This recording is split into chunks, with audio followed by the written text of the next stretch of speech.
Well, I hope that you recall from your 3406 class, we talked about a brain structure called the medulla oblongata. And within the medulla, in fact, extending from the medulla all the way up to the hypothalamus, a collection of neurons that we called the reticular formation. Well, it turns out that within the reticular formation of the medulla, we have the cardiac nuclei. And from those nuclei, we have nerves that innervate the heart. Well, we innervate the heart by way of the cardiac nerves and also by way of the vagus nerves. Well, with that bit of knowledge, you might be tempted to think that those cardiac nuclei of the medulla control the heart. That is not altogether true. You have experienced emotional states where you got nervous or you got angry or you fell in love and the person that you're hot for just walked by and your heart just started racing or your heart started pounding or whatever. Well, those are limbic system functions there. That sounds kind of hypothalamic to me. So we can at least recognize that, well, we have cardiac nuclei, and that might be part of the design, but those cardiac nuclei are subject to limbic system influence. We've experienced that. Some people have even asserted that we have cortical control over the cardiac nuclei, as if by the power of our will, we can slow down, or we can speed up, or we can even stop our heart from beating. Well, those people are usually pretty strange, so I don't know if I would place much weight on what they say. Well, the point here is that the heart beats of its own nature. Those cells that we call cardiocytes contract and relax 100 times per minute when left to themselves. So if there's no nervous connection at all, and there are no nodes that we're going to talk about here in a minute, the cells themselves, the little cardiac muscle cells, they contract and they relax about 100 times a minute just on their own. So that's a very unique thing. So we have a lot of differences in cardiac physiology relative to other tissues because there are several different uh, influences that can change what the heart does, but the heart is naturally myogenic. The contractions and relaxations originate with the cardiocytes themselves, but we have several different mechanisms of modifying their activities.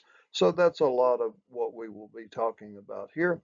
So go to the next slide and let's look at a very basic diagram about some of the influence that we offer to the heart. Okay, this is that connection from the medulla oblongata to the heart by way of these autonomic fibers.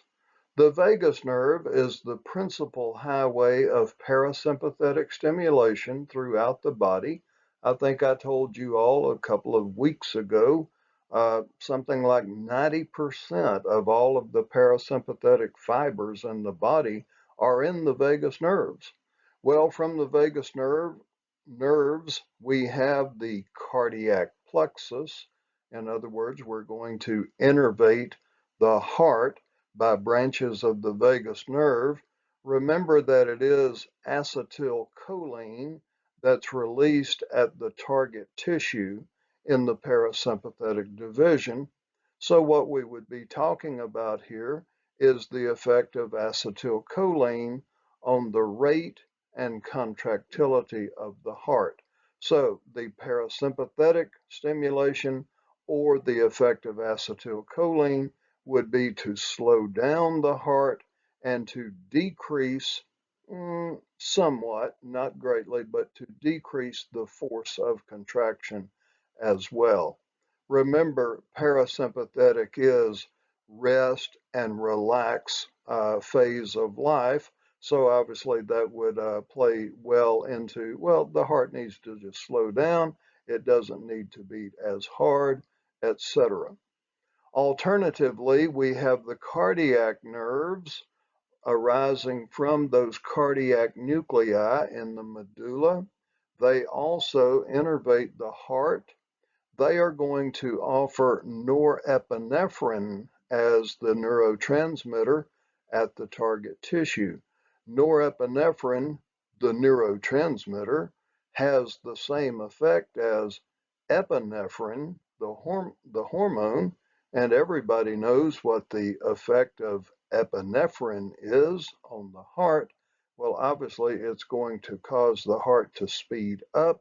It's going to cause the heart to beat more forcefully. So that is the sympathetic innervation of the heart, affecting both the rate and the force of contraction. So these do not make the heart beat, they influence the rate and force of its natural beat. So it gets even more complicated. So let's go to the next slide and have a look at the conduction system within the heart itself. Well, it's real easy to say that the heart is a muscle, and it's a muscle that when it contracts, it pumps blood through the body. Well, on the previous PowerPoint, I showed you some things that are part of the heart, which are not muscular tissue. The fibrous skeleton of the heart, those are collagen fibers and elastic fibers. It's not muscle tissue. Well, here again, we have things that are part of the heart, which are not muscle tissue. Actually, what we have here in the electrical conduction system of the heart are modified neurons. The one which depolarizes of its own nature, it doesn't require any stimulus to open sodium channels and depolarize. It will repolarize itself, and then it will just slowly allow sodium to creep in until it reaches its threshold, and then it fires. So this is a mysterious thing. Here we have something that doesn't require any stimulus at all for sodium channels to open. It just repolarizes itself, and then it allows sodium to just kind of creep in until the trigger is pulled. Well, that is the sinoatrial node. It is located right where the superior vena cava enters into the right atrium. It is modified nervous tissue. So what we have here is called the pacemaker of the heart.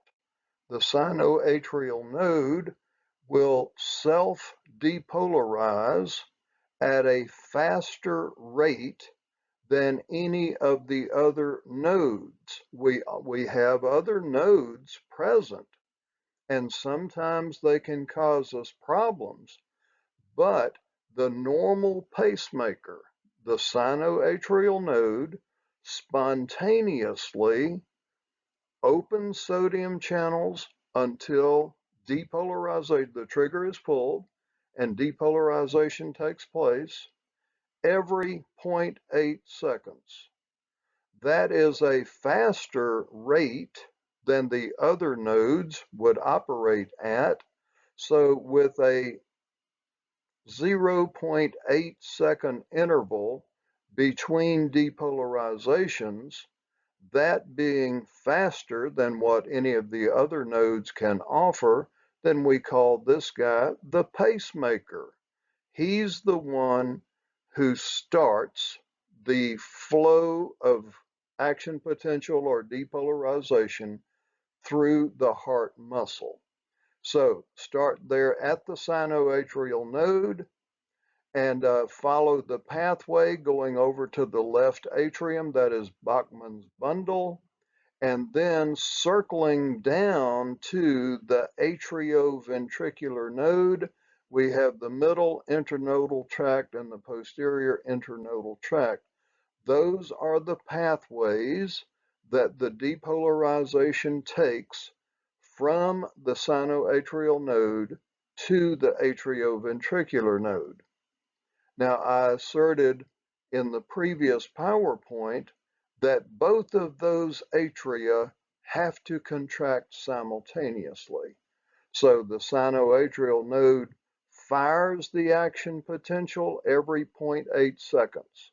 So when you say every 0.8 seconds, that translates into about 75 beats per minute.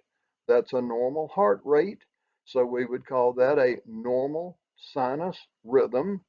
It's a normal rate, and it is originating at the sinoatrial node. So the wave of depolarization, coupled with the magic offered by those intercalated discs, allowing sodium to travel from one cell to the next through those gap junctions, the right atrium and the left atrium depolarize and therefore contract simultaneously. That is an incredible thing to consider. Okay, so once the action potential has depolarized and therefore brought about the contraction of the two atria, we have a momentary pause at the atrioventricular node. Well, atrioventricular means between the atria and the ventricles. So it's going to pause for about 0.1 seconds. You know that there is a brief moment between the two heart sounds. Well, some smart guys measured it to be, well, it's about 0.1 seconds that it waits, and then the atrioventricular node will fire. The wave of depolarization travels from the AV node down the AV bundle. That's the green line that comes from the AV node and heads down the interventricular septum. So that's called the AV bundle. It will split into a right and left bundle branch, and then those two bundle branches will fan out into the ventricular walls. Those are called the Purkinje fibers. In this illustration, they're called conduction pathways. Well, they've always been called the Purkinje fibers. So what we're doing is taking the action potential that arrived at the AV node. We sit patiently for 0.1 seconds, and then the AV node fires. And that wave of depolarization travels down the interventricular septum by way of the AV bundle and the right and left bundle branches and the Purkinje fibers, stimulating the cardiocytes of the ventricular wall to depolarize. When they depolarize, they contract. When they contract, they force the blood. The right ventricle forces its blood into the pulmonary trunk. The left ventricle forces its blood into the aorta. So these are electrical pathways. Now, one reason you want to be wise to this, if there is ischemia, a blockage in the flow of blood to any area of the heart, well, obviously some cardiocytes might die from the lack of oxygen. Well, these conduction fibers can die also. So in the event that a person has a myocardial infarction and some of these electrical conduction pathways are damaged or destroyed, then you don't have the electrical conduction. So you might have a bundle branch block, or you might have a total heart block. The muscle of the heart may be perfectly fine, but the conduction system is damaged. If that happens, the heart is not going to beat right. If everything north of the AV node is destroyed, the atria don't contract at all. So all that you're left with is the signal sent by the AV node. Well, the sinoatrial node sends out a signal every 0.8 seconds, resulting in a beat of about 75 beats per minute. Well, what if the SA node is gone? Then all you're left with there is the AV node to stimulate the ventricles, and it can only do so about 40 or 50 times per minute. A person doesn't die. That's called a nodal rhythm. When the AV node is the only one firing an action potential, 40 to 50 beats per minute is acceptable for sustaining life.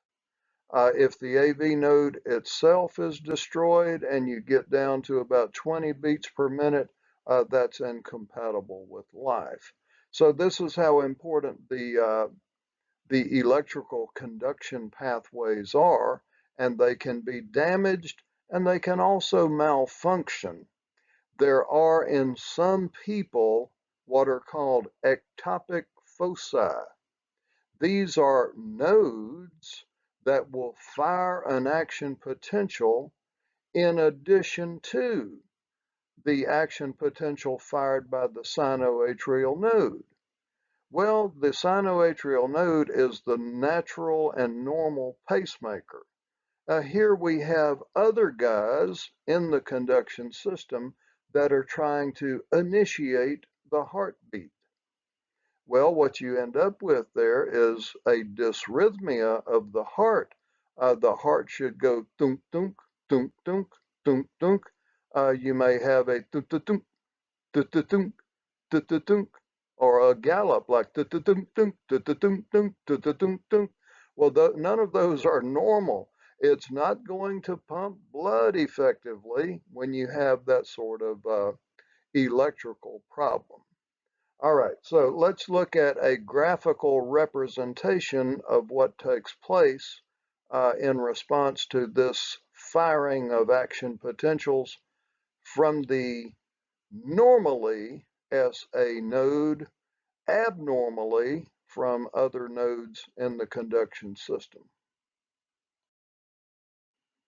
When we take electrodes and place them at various locations on the chest and the arms and the legs, then we can record using a pen and moving graph paper the electrical activity of the heart. So that is called an electrocardiogram. I learned to call it an EKG. These days, most folks, I think, say ECG. Well, the thing was invented in Germany, so it was called an EKG because of that. Well, whatever you like to call it. So if we have an electrocardiogram, we can count the number of cycles in a minute's time. Well, that is the heart rate. So we can get an accurate calculation of the heart rate. Well, take, how many times did it cycle in 15 seconds? We'll multiply that by 4. Well, that's how many times it cycled in a minute.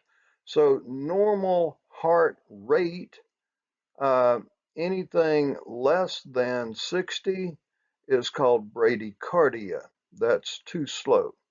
Anything more than 100, well, that's tachycardia. That's too fast. So somewhere between 60 and 100 would be a normal rate. So using the EKG, you can accurately calculate the rate. Easier way, just check the person's pulse. But This is using electrodes to do the same thing. Well, notice that we have various deflections in the wave as it goes along. So we have the P wave. The P wave is the deflection made on the graph as the two atria depolarize. So the depolarize, remember we started at the sinoatrial node and the action potential traveled through the atrial walls on their way to the AV node. Well, that's what you see in the P wave, the depolarization of the two atria. We have a momentary delay. I said it was 0.1 seconds, 100 milliseconds. Well, that is called the PR segment. So notice that there is a PR segment there, the momentary delay from the firing at the SA node to the firing of the AV node. Well, the firing of the AV node gives us ventricular depolarization, and that is graphed as the QRS complex. So this is the electrical activity as the ventricular myocardia depolarize, the QRS complex. Now we have to repolarize those ventricles. Well, it's going to take a little bit of time. We've got to pump potassium out and repolarize. Well, we have the ST segment there representing the time that it takes us to get to the T wave. The T wave is the repolarization of the ventricles. So that leaves us with one question. The P wave is atrial depolarization. The QRS is ventricular depolarization. The T wave is ventricular repolarization. So our question is, well, where is the atrial repolarization on this graph? Well, it's there, but you don't see it because the QRS complex covers it up. The depolarization of the ventricles is a huge electrical discharge. The repolarization of the atria is very small, so the QRS complex completely covers up what we would say is the repolarization of the atria. Obviously, they have to repolarize just like any muscle would have to repolarize, but you're not going to see it on this graph because of the enormity of the QRS complex. Okay, so this is a normal sinus pattern. If you have between 60 and 100 of these per minute, then you have a normal sinus rhythm.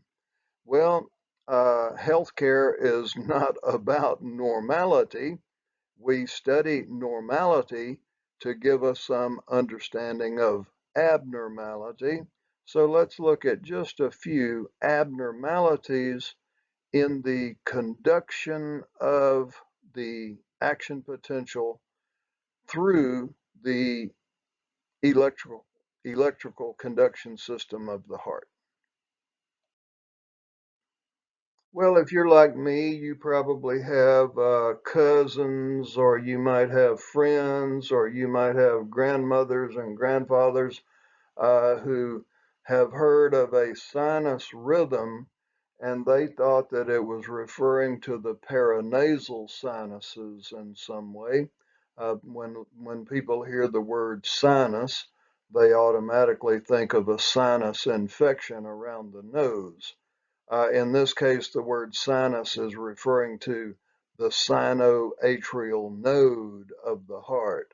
So the first little graph there is a normal sinus rhythm. Once again, if it's between 60 and 100 beats per minute, you have a P wave, you have a PR interval, you have a QRS complex, you have an ST segment, and you have a T wave.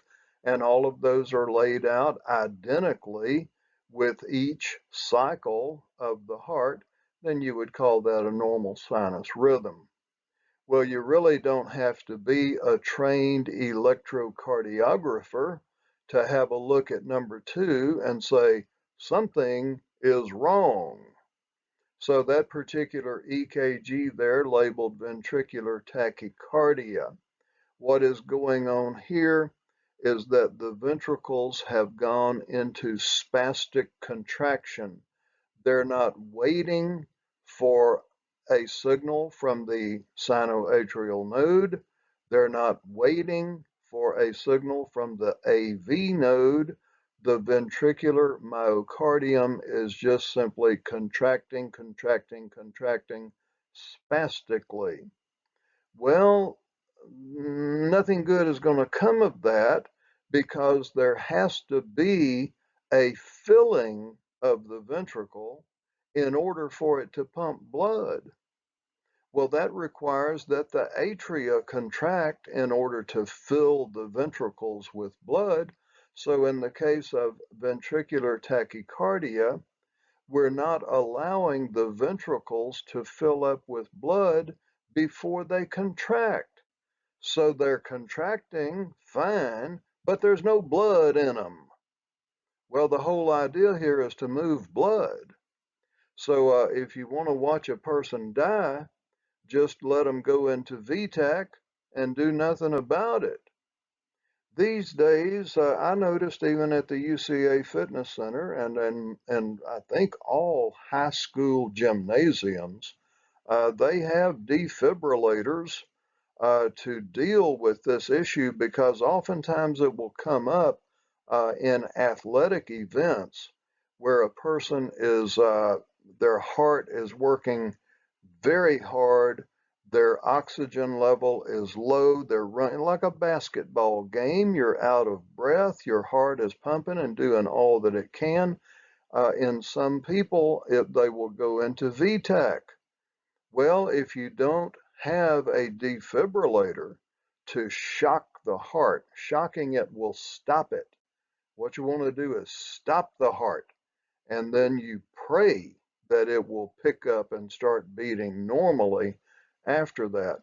So application of a defibrillator to people who have VTAC, ventricular tachycardia, or ventricular fibrillation, neither of those people is moving any blood. And that's the whole purpose of the heart, is to move the blood. Well, the ventricular fibrillation and the ventricular tachycardia, there's no blood in the ventricles to move. So this person is going to die unless some ventricular activity is corrected. All right, down in the fourth line there, you can see that we have an abnormal pattern occurring there at the fourth beat. That is a premature ventricular contraction. Oftentimes, things that are stimulants, stimulants such as caffeine, lots of coffee, nicotine, cocaine, chemical stimulants will prompt a person's ventricles to become hyperexcitable, and they may not wait for the signal from the SA node. They may not wait for the signal from the AV node. They just contract. Well, if it happens one time, that's okay. You can feel it. You say, oh, it feels like my heart skipped a beat. Well, unfortunately, it has a tendency to become multiple premature ventricular contractions if it goes into a continuum of those types of contractions. Then you're in VTAC. So I think the progression is from a single premature ventricular contraction to a condition called bigeminy, a condition called trigeminy, and then a condition called quadrigeminy, and then the next step is VTAC. So things which cause the ventricles to be hyperexcitable are usually the result, are usually the cause of PVCs. Okay, when we have a blockage between the sinoatrial node and the AV node, then the sinoatrial node will fire multiple times before the signal gets to the AV node. So look at the atrial flutter EKG. What's going on here is that we have a blockage in the signal between the SA node and the AV node. So the SA node fires, but no ventricular activity happens. So you got a P wave. Well, the SA node fires again, but there's no ventricular activity. You got another P wave. So the SA node fires again, but the signal is blocked. So you see multiple P waves between QRS complexes because of a blockage in the signal between the SA node and the AV node. So we've got atrial flutter.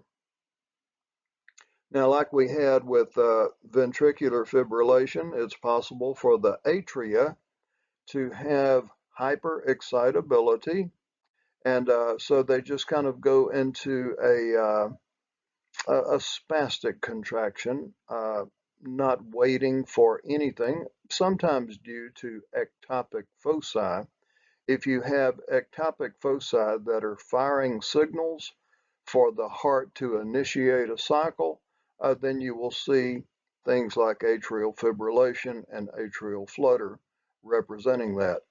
Historically, atrial dysrhythmias, while bothersome and maybe problematic, they have not been considered life-threatening. More recently, it has been documented that people who have atrial dysrhythmias are at a higher risk of developing blood clots. So there is a lot of medication and a lot of attention being given to that these days. A person with an atrial dysrhythmia, the atrial dysrhythmia is not going to kill him, but the blood clot that might form as a result of the dysrhythmia very well could. Okay, so those are just a few little abnormal EKGs that UCA students should be familiar with. Well, I hope that you remember that we have two ventricles. The right ventricle is sending blue blood to the lungs. The left ventricle is sending red blood into the aorta and from the aorta to the rest of the body.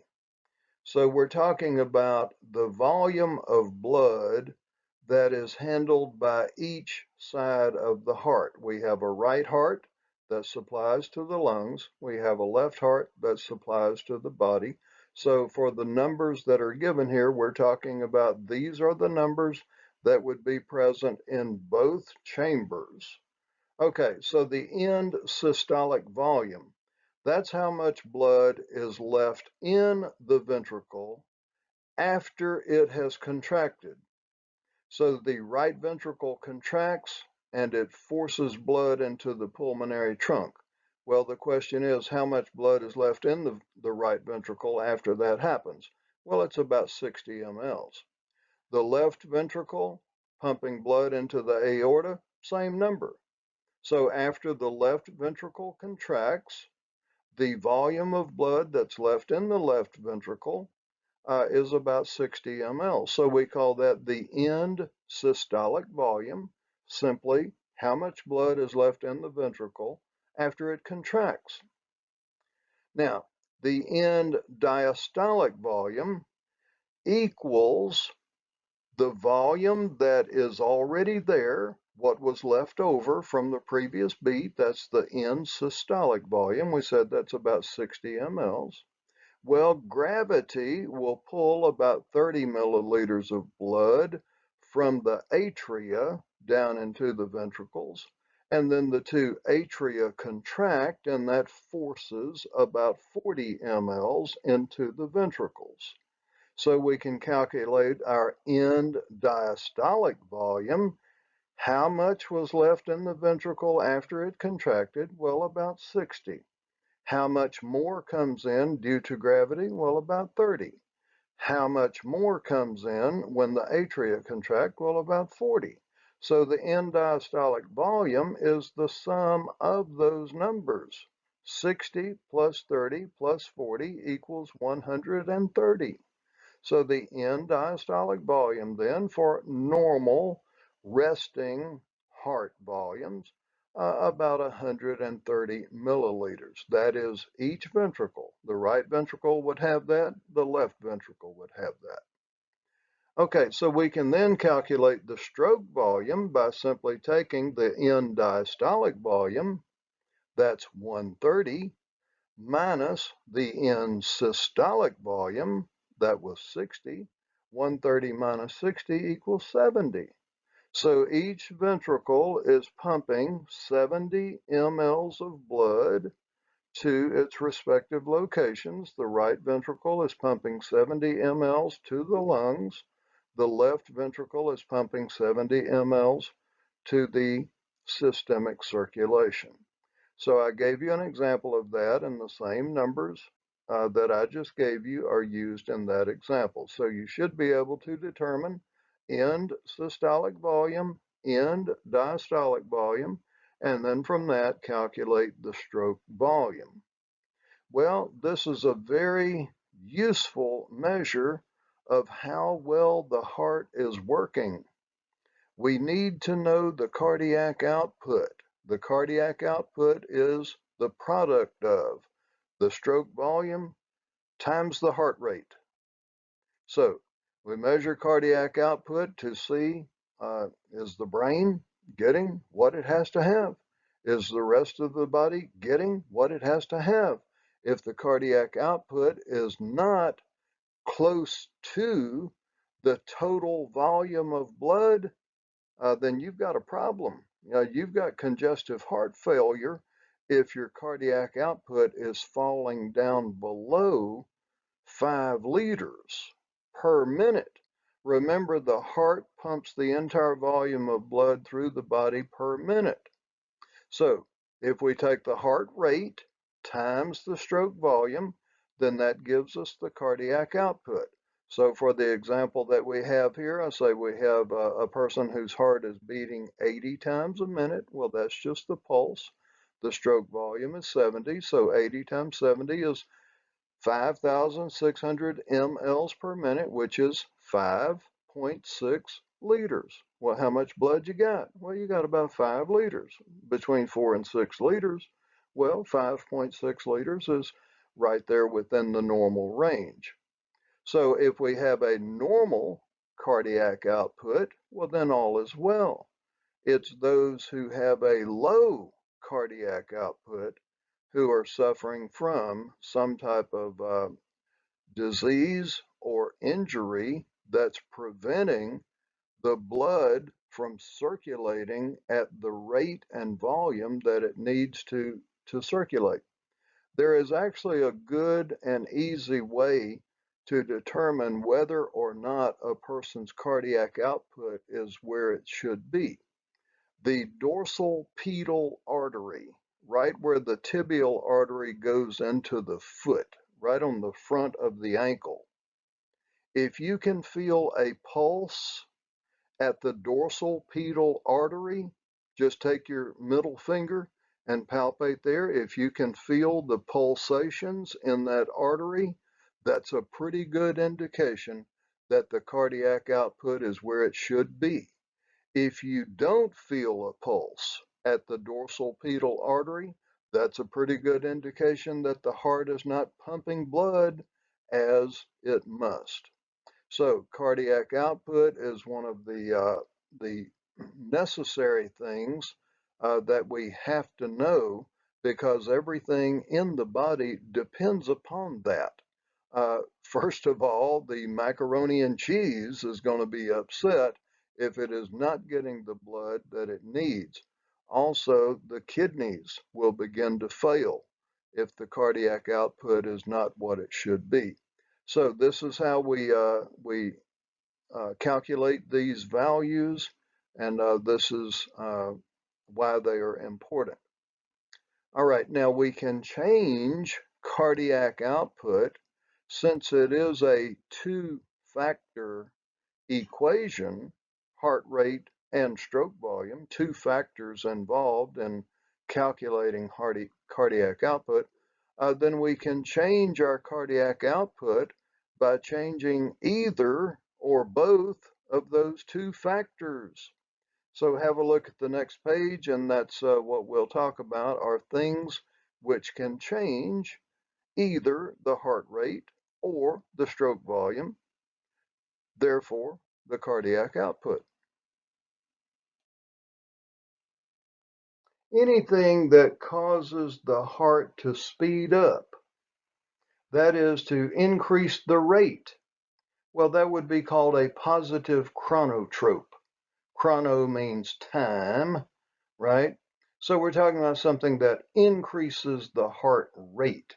Well, obviously, sympathetic stimulation increases the heart rate. Give it a try sometime. Go out there and find yourself an armadillo with rabies and tease him just a little bit, and then let him charge at you, foaming at the mouth, and see how the sympathetic stimulation causes your heart rate to go up. Well, that's the nervous system. What about the endocrine system? Well, that hormone is called epinephrine. So norepinephrine, epinephrine, sympathetic, all say the same thing. The heart rate is going to go up. Also, a positive chronotrope there, thyroid hormone, will cause the heart rate to increase. I think I mentioned to you somewhere along the way, people with hyperthyroidism, man, they're keyed up. They can't be still. They can't sleep. They eat and eat and eat and still lose weight. The heart rate goes up in response to thyroid hormone. Thyroid hormone determines the basal metabolic rate of the cells. If the basal metabolic rate goes up, well, then the heart rate is going to have to go up also.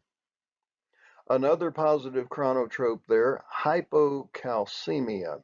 Well, that's good, but we will talk about the importance of calcium when we get to inotropic agents, but just something for you to hang your hat on.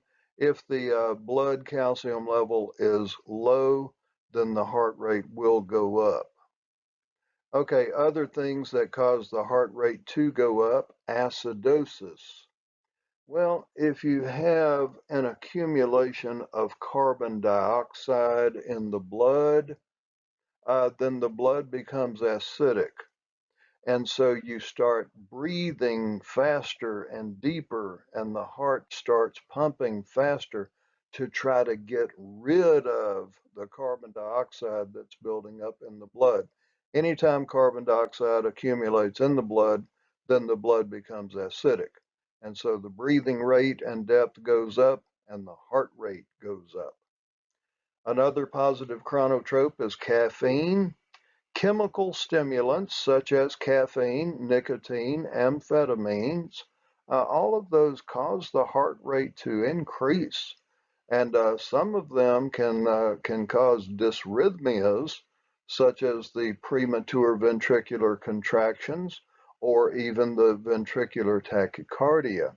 So anything in excess can cause some serious problems.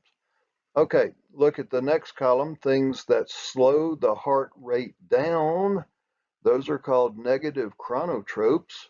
Well, if sympathetic speeds up the heart, then obviously parasympathetic slows down the heart. Well, the agent of the parasympathetic nervous system is acetylcholine. So acetylcholine or anything that is called a cholinergic. If something is cholinergic, that means it has the effect of acetylcholine. So all of the cholinergics will slow the heart down. Notice that we have hyper or hypokalemia. Either of those, too much potassium, too little potassium, will slow the heart down. That becomes doubly important when we find hyperkalemia over there as a negative inotrope also. So it slows down the heart and it also reduces the force of contraction. That's why hyperkalemia is deadly. All right, hypercalcemia. So we have a slowing down of the heart due to high calcium levels.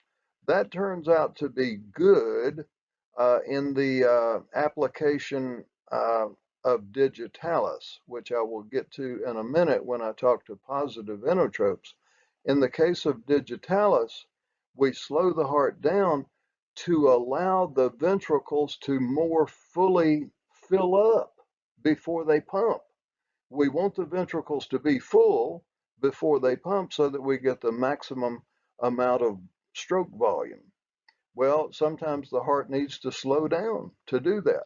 So calcium will do that. It will slow the heart down so that the ventricles have more time to fill up. All right, also a negative chronotrope here, just hypoxia, a lack of oxygen available. Okay, what about inotropes? Well, when we talk about inotropes, we're talking about things that affect the force of contraction. So this is not how fast the heart beats, it's how forcefully it contracts. Well, obviously, sympathetic stimulation, epinephrine and norepinephrine are going to cause the heart to pump more forcefully. Go out there and find your armadillo with rabies and see how it works for you. Okay, hypercalcemia. So let's put that together. When we have too much calcium in the blood, hypercalcemia, then the heart will beat with greater force, but it beats slower. That turns out to be the medicinal value of digitalis. Digitalis is given to a person with congestive heart failure. It will slow their heart down, allowing the ventricles to fill up more completely and therefore pump harder. Go down to the bottom there and look at the Frank-Starling law. The more the ventricular walls are stretched, the more forcefully they will pump. That's what we want. So if we slow the heart down, the ventricles fill up more completely. When they are more full, they are stretched. When they are stretched, they will pump harder. And that's what the person with congestive heart failure needs. All right, another positive inotrope, strengthening the force of contraction, the hormone glucagon. And then caffeine. If you have never drank some real strong coffee, they used to serve some coffee down at Bennigan's, and I used to go down to Bennigan's in Little Rock, and I might drink 3 cups of coffee sitting there talking to folks. I'll tell you what, buddy, it will mess with your heart when you drink too much coffee. So I learned a lesson there. All right, looking then at the negative inotropes, these are things that cause the heart to beat with less force. Parasympathetic stimulation will, when you're relaxing, yeah, the heart doesn't beat with the force that it does when you're exercising, obviously. Look at this potassium imbalance, hyperkalemia. Too much potassium in the blood will slow the heart down and also decrease the force of contraction. What that's called, buddy, is 6 guys in black coats and a long black station wagon and a sign by the highway that reads Eternity, smoking or none smoking. Ooh. All right, so hyperkalemia will kill you dead. All right, so these other things here, hypoxia, that's too little oxygen. Hypercapnia, that's too much carbon dioxide. Both of those add up to acidosis. So we get a negative inotropic action with acidosis. All right, that will do it for this particular test. So this is where test one will end. So make sure you go through everything, take good notes, draw and label, tell little sister about everything you learned, and you should be ready for your test coming up on Monday.